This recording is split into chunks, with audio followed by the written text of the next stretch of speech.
ले कोई रान के बारात ह माले माल हो जाए। अच्छा तो ठीक है बा, देखो तनी।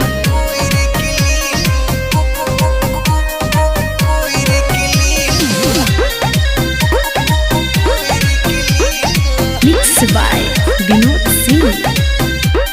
बेरी बेरी कहता बबुनी फिसल जा, रेवटी में आवजनी यहाँ से निकल जा। कहता नी बाबू तोहर गली नहीं डाल हो, बड़ी पुरान भइली वाला चाल हो। सब का के ढील जो कोई रे के लील जो, महतो के बैगन खाई गुरिया रे खिल जा। बेरी बेरी कहता बबुनी फिसल जा, रेवटी में आवजनी यहाँ से निकल जा। कहता नी बाबू तोहर गली नहीं डाल हो, बड़ी पुरान भइली वाला चाल हो। सब का के ढील जो कोई रे के लील जो, महतो के बैगन खाई गुरिया रे खिल जा।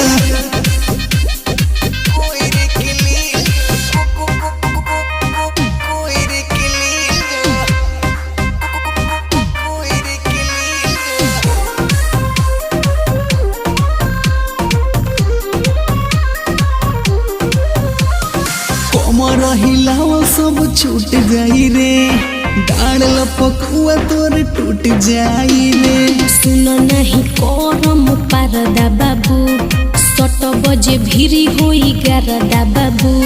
सब का के ढील जो कोई रे के लील जो, महतो के बैगन खाई गुरिया रे खिल जा।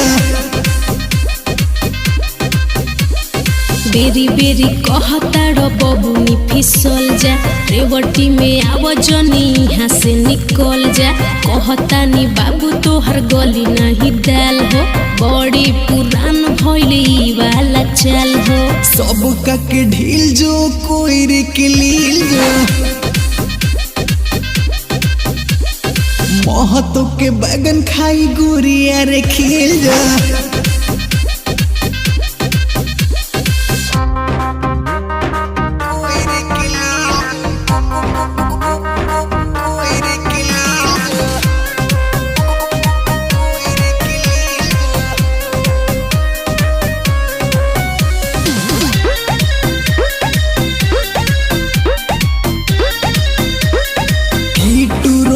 के तू जान जाइबू, एक बेर में तू पहचान जाइबू। तोह के गणेश धुनावाइयो देह, बोल बजे बेसी कुटावाइयो देह। सब का के ढील जो कोई रे के लील जो, महतो के बैगन खाई गुरिया रे खिल जा। बेरी बेरी कहता बबुनी फिसल जा, रेवटी में आवजनी यहाँ से निकल जा।